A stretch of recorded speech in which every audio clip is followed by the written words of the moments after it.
Welcome to the podcast. Thank you for joining us today. Today, you're going to get to hear from my friend Adam Pounds, who is going to share the story of how his early stage business has experienced exponential growth within its first year through the human relationships that he developed in the Good Humans Growth Network.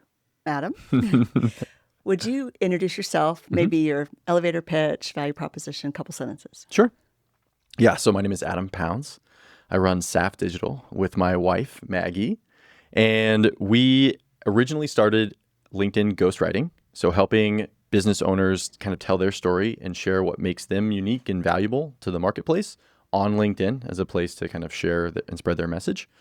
And recently, we've started to make a slight pivot towards value-first outreach, basically helping those very same best-kept secret businesses, solopreneurs, coaches, consultants, actively engage with and connect with the right people, but in a way that feels not icky.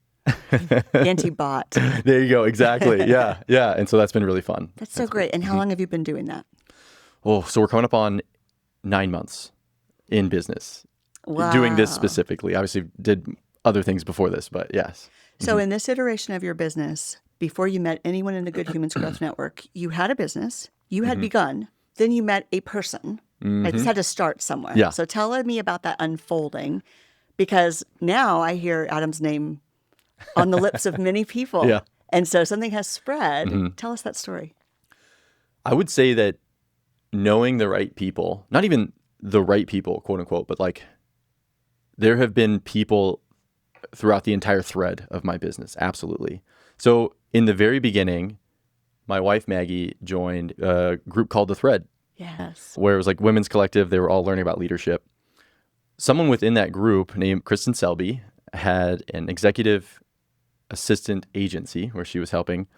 And I reached out to her cold and was just like, hey, I'm learning how to write and create content on the internet, specifically for LinkedIn, to help businesses like yours grow and expand and just really tell the stories and visions that you have. And she was kind enough to let me write for free for her. That was good of her. Yeah, exactly. She was doing me the favor at the time, like I guarantee it. But through that process, we just became friends and I started to see some results.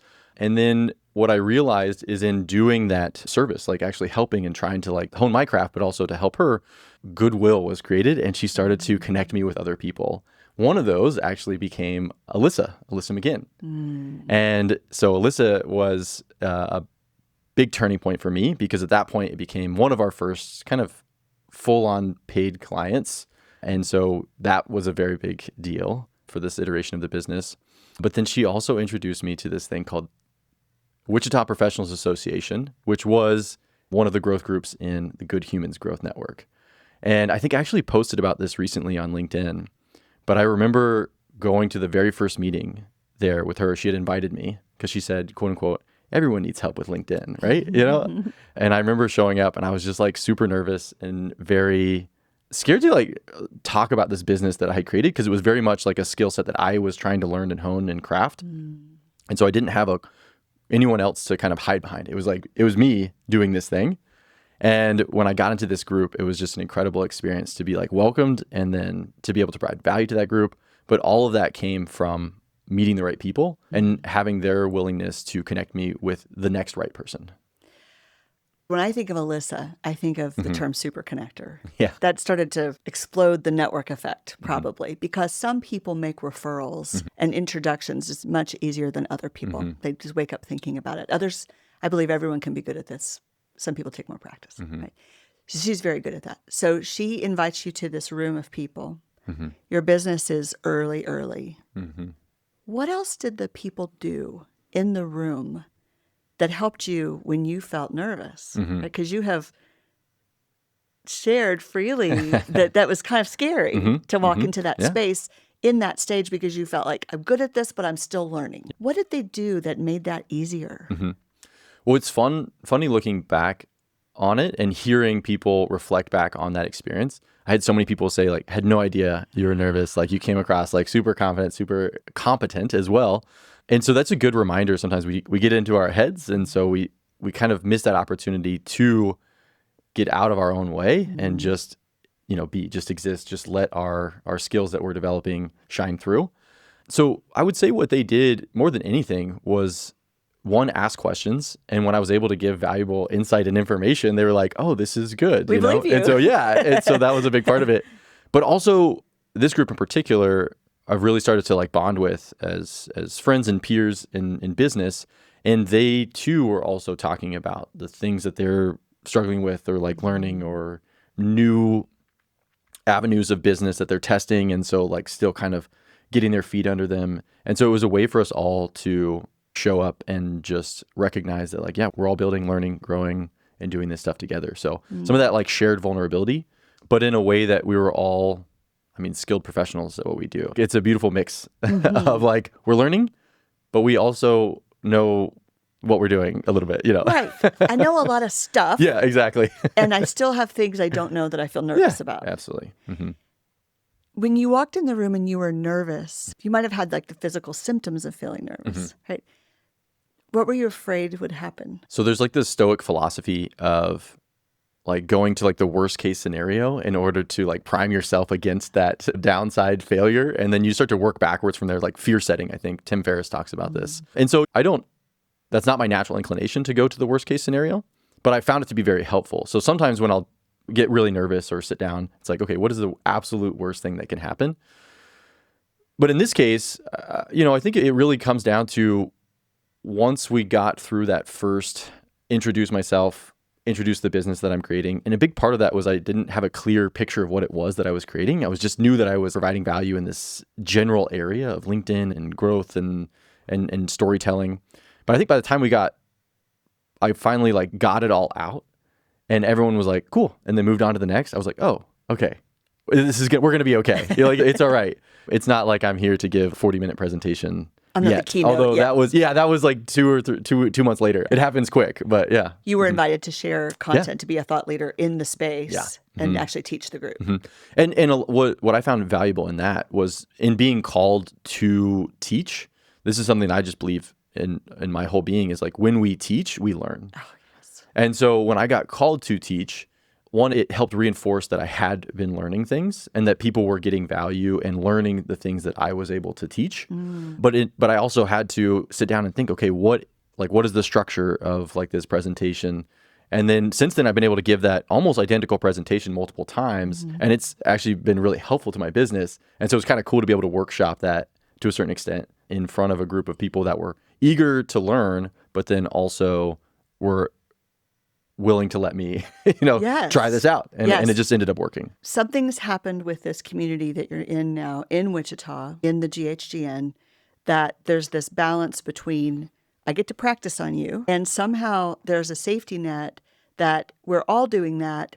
And so my practicing on you doesn't mean that I'm not an expert. I'm an expert, and I'm sorting out this particular offer or this particular campaign or this particular talk. And somehow that's safe. And somehow that builds your credibility and doesn't diminish your credibility. Yeah. This is a weird thing. It happens naturally, which is what I like about it, which is what I like about this group. And I can't speak to all of the groups in the GHGN, but like everyone that I've met thus far has had that mentality of like, we're all here, we're all doing this.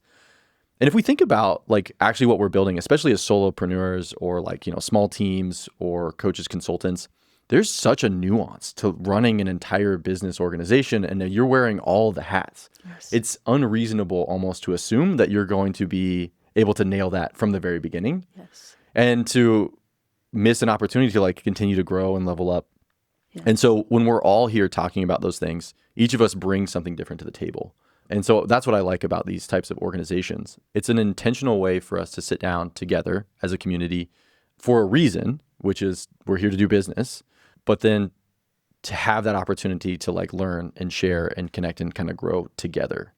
So yeah, it's been a really interesting experience. I haven't had something like, I don't have like an equivalent other organization that I'm in. And so it's been really cool to just like see this thing come about on a whim, where one of my clients was like, hey, you should come to this meeting. And then from there, actually a whole crew of us now hang out and do stuff. It's fun. It's cool. I feel like there's a whole category of work friendships that some people never have the privilege of experiencing. And periodically I look for opportunities to sprinkle in the L word. I'm like, dare we say we come to love some of these people really dearly. Yeah, sure. Because we share referrals, we share clients, our business life and our personal life actually, because of the nature of the work we do and the fact that we are small businesses trying to reach a bigger market, we spend a lot of time working on our business. Our personal life and our business is intertwined. And so we don't have to hide that. That's all true. And that's a unique quality that can create a level of intimacy in professional friendships that is unusual. Yeah, I would wholeheartedly agree with that. And for me personally, I love business. I think this is the most fun. It's like it's a game. It's the funnest game that you will play. And so, which is one of the reasons why I enjoy going into business with my wife, because we believe in this kind of integration of work and life together, and it is play. And so when we get a chance to like hang out with friends effectively, but in doing so, we're building businesses, we're helping other people, we're making money. It's really fun. It's fun. It's a blast. Fun. I mean, even here right now, like we're having this podcast. I know, it's like so fun. We get a chance to just do that. Like, this is cool. Like, this is a fun life. And this is our life. Yeah, right? I think it's awesome. Such a privilege. It really is a privilege. Yeah, absolutely. I'm going to talk real numbers. Please. You had been in business 9 months. Yep. You met through a couple connections. You got introduced to Alyssa. What kind of reach has that meant for you in number of clients, number of introductions, growth of your business? Let's put some stats around that. Yeah, for sure. So since I became part of like WPA, it's kind of actually helped me tap into a broader network outside of just the Wichita, because that's really where I was starting, was like helping Wichita business owners, because that was just the network that I had. I added 6 new clients from the Grow network as a result of word of mouth and referrals from the people in the Grow network that I've been able to like help. Within how many months? So that would be over those, at that point, like 4 months, 5 months, something like that.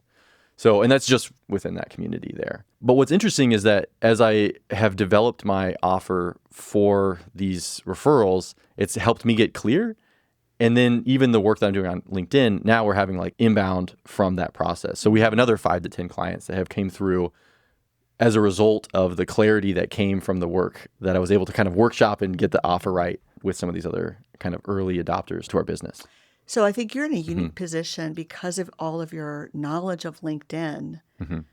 You know that there are many ways a person grows a business. And one of the things we're banking on in the GHGN is that qualified referral, someone that wants to qualify for you when they talk to their friend says, hey, I'm having this problem, and say, tell me more about that problem. Oh, my friend Adam might be a good fit for you, right? That's doing a little selling for you with that qualifying. That's what we do at our conferences. That's what the groups are for. And there are other ways of growing your business, right? So how would you say referrals sit inside LinkedIn outreach, paid ads, hiring a business development person, all the other ways people can grow? Because there's other valid ways of growing. Yeah. So I actually see them, I don't know, as you zoom far enough out, they're all the same thing to me in a weird way. Tell me. So referrals are a great opportunity, or a great way to think about it. In order for someone to refer you, they have to, one, understand what it is that you do, who you help, and how you help them, such that when they're having a conversation out in the world, in the wild, they can draw that connection in order to get you to that person. And the way that we grow those referral opportunities to get people to know who we are, how we help, and to think of us as top of mind, you can do that immediately in your immediate network, friends, community, family, paid referral geographic. Group. Yeah. Right. But then you can do that. Yeah, you can do that through a paid referral. But then especially the value of LinkedIn is that you can do that now at scale. Because ultimately, referral partners are everywhere. They just have to know that we exist. In the same way, I like to think of referral partners as in the similar bucket as leads. It's like they're out there, they're doing their work. You want to connect them with ideal customers. They want to connect you with ideal customers so that we can all do this thing together. Right. But in order for them to connect you with someone, they have to know that you exist. That's what LinkedIn does. It lets you connect at scale with both leads, but then also with referral partners. And so even in a group like the GHGN, there are people that don't know who I am.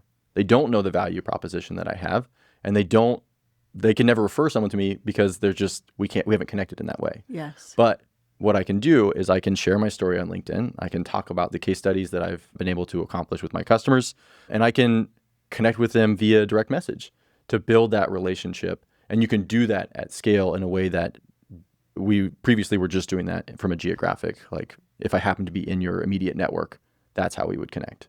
LinkedIn, I mean, even paid ads at that point, you can run paid ads for referral partners. If that's like you want those lead getters that go out and get leads for you.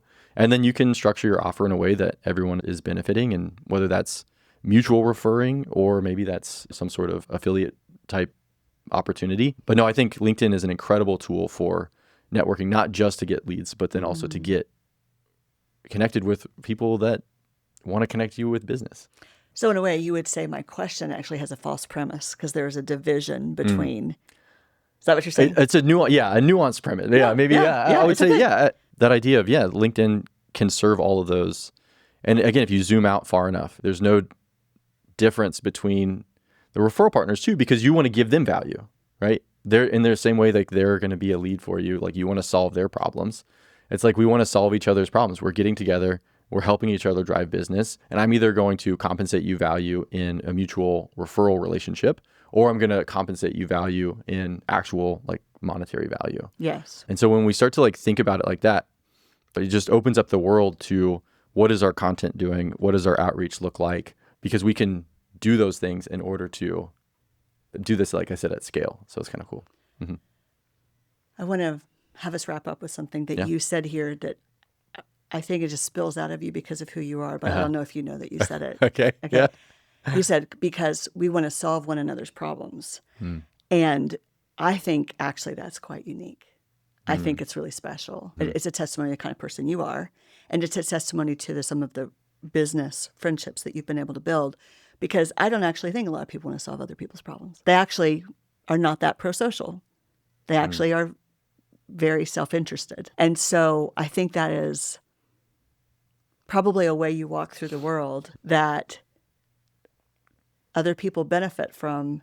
And because it's your normal, you might not know that that's actually quite unique. I appreciate that. I really do. And I would say, I think that's why I have gotten so much out of the Good Humans Growth Network. It's one of those like you get what you give kind of organizations, and that's across life. But this idea of when you can build these, when you can come at it from like, how can I make your life better?